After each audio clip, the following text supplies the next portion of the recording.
இளைய தலைமுறையினரிடம் அரசியல் விழிப்புணர்வு இருக்கிறதா இல்லையா என்பது குறித்து ஈரோடு மக்கள் தெரிவித்த கருத்துக்களை மக்கள் பார்வை பகுதியில் தற்போது பார்க்கலாம். இக்காலத்து இளைஞர்களுக்கு அரசியல் விழிப்புணர்வை திராவிட மாடல் ஆட்சிகள் மூலமாக ஏற்படுத்தலாம்.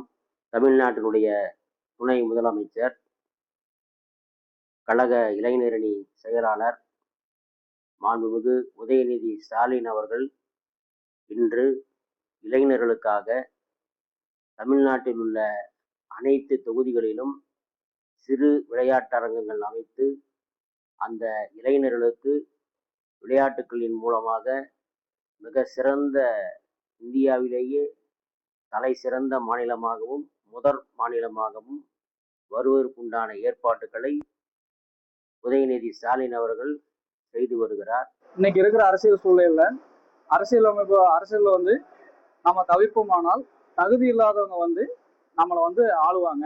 ஸோ இன்னைக்கு இருக்கிற காலத்துக்கு ஏற்ற மாதிரி படித்த இளைஞர்கள் அரசியலில் ஒரு தூண்டுகோலை எடுத்துட்டு நம்ம அரசியலுக்கு வரணும். அதுக்கு ஒரு உதாரணமாக நம்ம தமிழக வெற்றி கழகம் இன்னைக்கு தளபதி வந்திருக்காரு. ஸோ படித்த இளைஞர்களும் படித்த மகளிர்களும் அனைவரும் நம்ம கட்சியில் இணைஞ்சு மக்கள் பணியை செய்யறதுக்கு நம்ம ஒரு எடுத்துக்காட்டா ஒரு உதாரணமா இருக்கணும்னு சொல்லி நான் கேட்டுக்கிறேன்.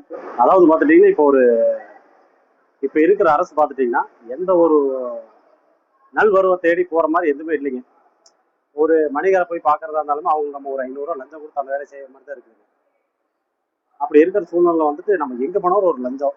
படிக்கிற ஸ்கூல்ல பசங்களை பார்த்தா அவங்க கரெக்டா ஒரு தேவையில்லாத நீர் அருந்திட்டு வகுப்பறையில் இருந்துட்டு எத்தனையோ நியூஸ் வருதுங்க. அது இது எல்லாமே ஆட்சி சரியில்லாத முறையில் இப்படி இருக்கிறதுனால தான் நம்ம இந்த அளவுக்கு பண்ண வேண்டியதா இருக்குதுங்க. இன்றைய இளைய தலைமுறையினருக்கு அரசியல் விழிப்புணர்வு மிக மிக தேவைப்படுது. அது எதனால அப்படின்னா, இப்ப இருக்கிற இளைஞர்கள் பாத்தீங்கன்னா ஒரு 50% தான் இதுல விழிப்புணர்வோட இருக்காங்க. அதனோட காரணம் அரசியல் நம்மளுக்கு பெரிய ஒரு விஷயம் இல்ல, நம்ம படிக்கலாம், நம்ம வேலை செய்யலாம் அப்படிங்கிற மாதிரி ஒரு நோக்கத்தோடய அவங்க இருந்துடுறாங்க. ஆனா இப்ப இருக்கிற ஒரு சுச்சுவேஷன் பாத்தீங்கன்னா அனைத்து இளைஞர்களுமே அரசியல் விழிப்புணர்வோட இருக்கணுங்கிறது மிக முக்கியம். அதுக்கு காரணம் போதைப் பொருட்கள் ஒழிப்பு வேணும் கண்டிப்பா. ரெண்டாவது பாத்தீங்கன்னா மக்களுக்கு அதிகமா விழிப்புணர்வு கொடுக்கணும். இப்ப பசங்களுக்கு மிக இது என்னன்னா, அரசியல் பத்தியே தெரிய மாட்டேங்குது. பாதிக்கு பாதிதான் தெரியுது, இது இவங்களுக்கு தெரிய மாட்டேங்குது. அதிகமா போதைப் பொருள் எல்லாம் அதிகமா அவங்க யூஸ் பண்ணிட்டு இருக்காங்க. அவங்களாம் அதுலிட்டு வெளியில மக்களுக்கு சேவை செய்யறதுக்கு நம்ம அரசியலுக்குள்ள வந்தாங்கன்னா இன்னும் நல்லா இருக்கும். தலைமுறைக்கு அரசியல் தெரியல அப்படிங்கிறீங்க. அரசியல் தெரியல அப்படின்னா அரசியல்னா என்னங்க? நம்ம தலைமுறை பசங்க நல்லது செஞ்சாவே அது அரசியல் தான். அரசியல்ல வர்றவங்க எதுக்கு வர்றாங்க? நல்லது செய்ய தானே வர்றாங்க. இப்ப தலைமுறை பசங்க எல்லாம் நல்லது செய்ய ரெடியா இருக்காங்க, ஆனா நல்லது செய்ய விடுறது இல்லைங்களா? இப்போ போதைப் பொருள் அதாவது அந்த பழக்கத்துக்கு அடிமையாகுறாங்க. அது எங்க இருந்து வருது? உற்பத்தி பண்றவங்க உற்பத்தி பண்ணாதானே வாங்கி சாப்பிட்றவங்க வாங்கி சாப்பிடுவாங்க. அதை அடியோட அழைச்சோம்னா அது இளைய தலைமுறைகள் எல்லாருமே தெளிவா இருக்காங்க. இன்றைய இளைஞர்கள் எல்லா துறையிலையும் சாதிச்சுட்டு இருக்கும் போது ஏன் அரசியல்ல அவங்க புதிய மாற்றத்தை உருவாக்க கூடாது?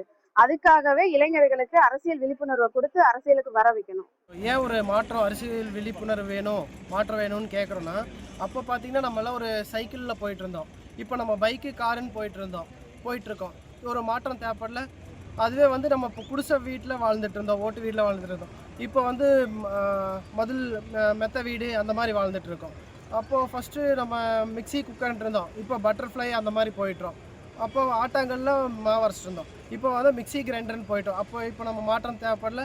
இந்த மாதிரி தாங்க ஒவ்வொரு விஷயமும். இனி அடுத்து அரசியல் மாற்றத்துக்கும் விழிப்புணர்வுக்கும் ஒரு நல்ல ஒரு விழிப்புணர்வு வேணும் அப்படிங்கிறதுக்காக நாங்கள் எல்லாமே இளைஞர்கள் ஒன்று சேர்ந்துருக்கோம். அரசியல் விழிப்புணர்வு இப்போ புதுசாக புது ஓட்டுக்காரங்களுக்கு எல்லாத்துக்குமே வரணும்னா வந்தால் தான் அடுத்த கட்டத்தில் எந்த மாதிரி நம்ம அரசியலை கொண்டு போகலாம், நம்ம நகர்த்தலாம், நம்மளுக்கு என்ன தேவை.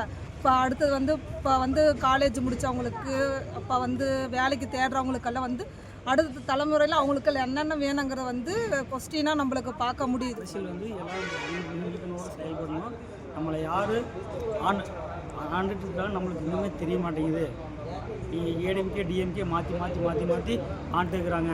இப்போ தமிழ்நாட்டில் காமராஜுக்கு அப்புறம் இப்போ எத்தனை அணை கட்டியிருக்காங்க தமிழ்நாட்டில். மக்கள் விழிப்புணர்வோடு இருந்து நல்லவங்க யாரோ அவங்கள முன்னிறுத்தி நம்ம போராடணும், வழி நடத்தணும்னு நான் கேட்டுக்கிறேன்.